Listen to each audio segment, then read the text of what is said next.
T20 world cup కు టీమిండియాను ప్రకటించింది BCCI. 15 మందితో కూడిన స్క్వాడ్ ను బీసీసీఐ అనౌన్స్ చేసింది. అంతేకాదు శుభ్మన్ గిల్, రింకు సింగ్, ఖలీల్ అహ్మద్, అవేష్ ఖాన్ ను రిజర్వ్ ప్లేయర్స్ గా ప్రకటించింది.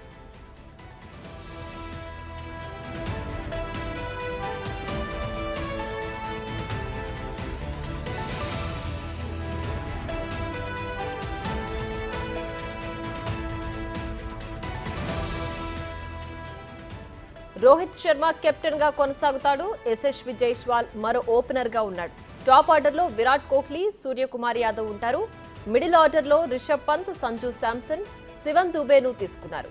ఇక ఆల్రౌండర్ కేటగిరీలో హార్దిక్ పాండ్యా, రవీంద్ర జడేజా, అక్షర్ పటేల్ ఉంటారు. స్పిన్ విభాగంలో కుల్దీప్ యాదవ్, చాహల్ ఉన్నారు. పేస్ బౌలర్ల విషయానికొస్తే బూమ్రా, సిరాజ్, హర్షదీప్ చోటు దక్కించుకున్నారు.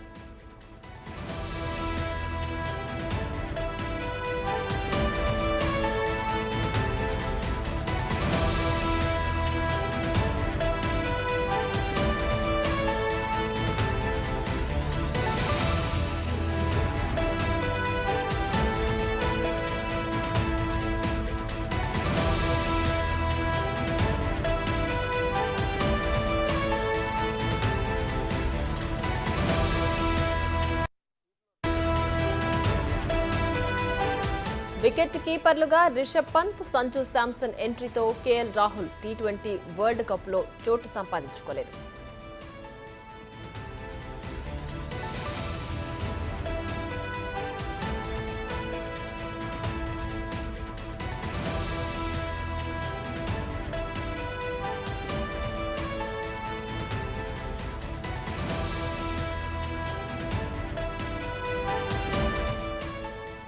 టీ20 వరల్డ్ కప్ కు టీమిండియా జట్టును ప్రకటించింది బీసీసీఐ. 15 మందితో కూడిన స్క్వాడ్ ను బీసీసీఐ అనౌన్స్ చేసింది. అంతేకాదు శుభ్మన్ గిల్, రింకు సింగ్, ఖలీల్ అహ్మద్, అవేష్ ఖాన్ ను రిజర్వ్ ప్లేయర్స్ గా ప్రకటించింది.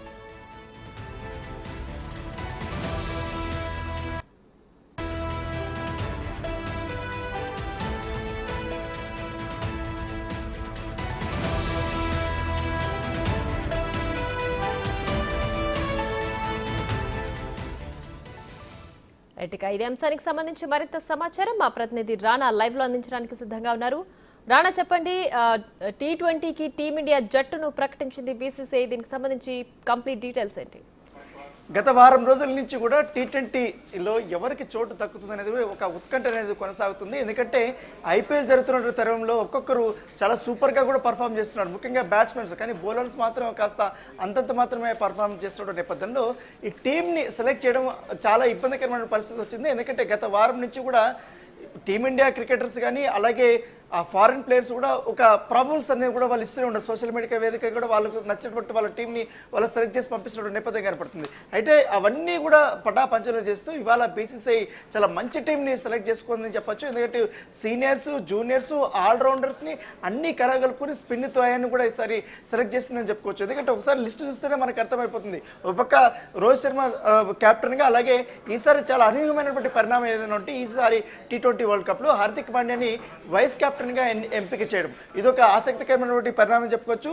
తర్వాత కోహ్లీ ఎలాగూ ఆయన టాప్ ఆర్డర్ బ్యాట్స్మెన్ కాబట్టి ఆయనకి అవకాశం వచ్చింది. దాంతో పాటు చాలా అనూహ్యంగా, ఎందుకంటే చాలామంది సీనియర్లు కానీ జూనియర్లు ఈ మధ్య కాలంలో మంచి పర్ఫార్మెన్సెస్ ఉన్నటువంటి క్రికెటర్లందరికీ కాదని మరొకసారి జైస్వాల్కి ఈసారి అవకాశం వచ్చింది చెప్పుకోవచ్చు. దాంతోపాటు మిడిల్ ఆర్డర్ బ్యాట్స్మెన్ సూర్యకుమార్ యాదవ్కి అవకాశం వచ్చింది. రిషబ్ పంత్ దాదాపు సంవత్సరం నుంచి కూడా ఆయన క్రికెట్కి దూరంగా ఈ ఐపీఎల్లో చాలా అద్భుతమైనటువంటి ప్రదర్శన కనపరుస్తున్నాడు. గత 4 మ్యాచ్ల్లో కూడా తన ఆట తీరును చూసుకున్న తర్వాత మంచి ఫిట్నెస్తో ఉన్నాడు.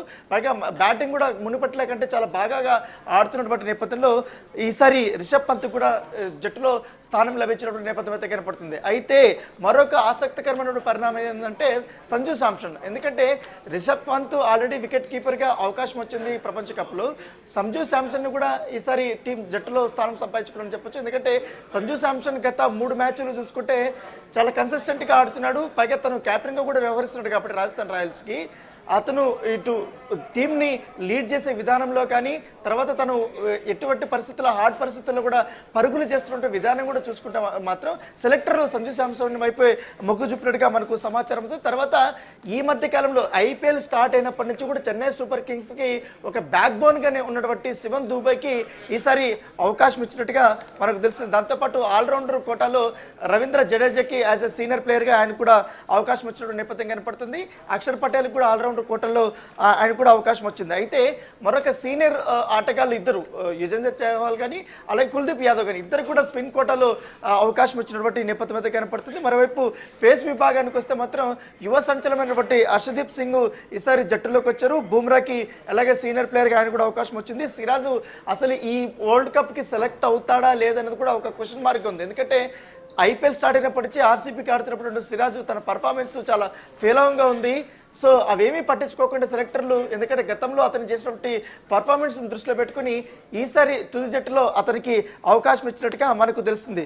దాంతోపాటు Kuldeep Yadav already left hand స్పిన్లో చాలా అద్భుతంగా కూడా ఆయన వేస్తున్నాడు. దాంతోపాటు బ్యాటింగ్లో కూడా మెరుస్తున్నాడు. గత 2 మ్యాచ్ల్లో కూడా చాలా అద్భుతమైనటువంటి బ్యాటింగ్ కూడా ఆడుతున్నాడు. కాబట్టి కుల్దీప్ యాదవ్ లాస్ట్ మూమెంట్లో అవసరం ఉంటాడన్న ఉద్దేశంతో కూడా అతను కూడా సెలెక్ట్ చేసినటువంటి నేపథ్యం అయితే కనపడుతుంది.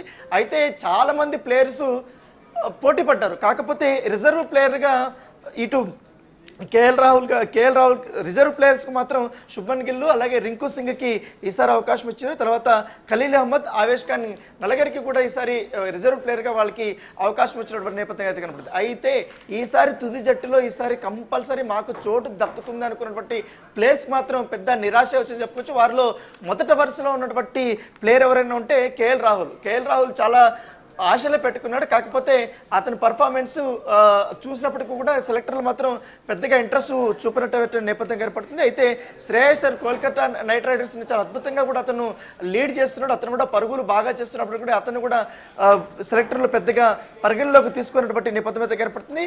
సీనియర్ ఆటగాడిని బట్టి రవిచంద్ర అశ్విన్ తన అనుభవాన్ని రంగరించుకుని ఈసారి వరల్డ్ కప్లో ఛాన్స్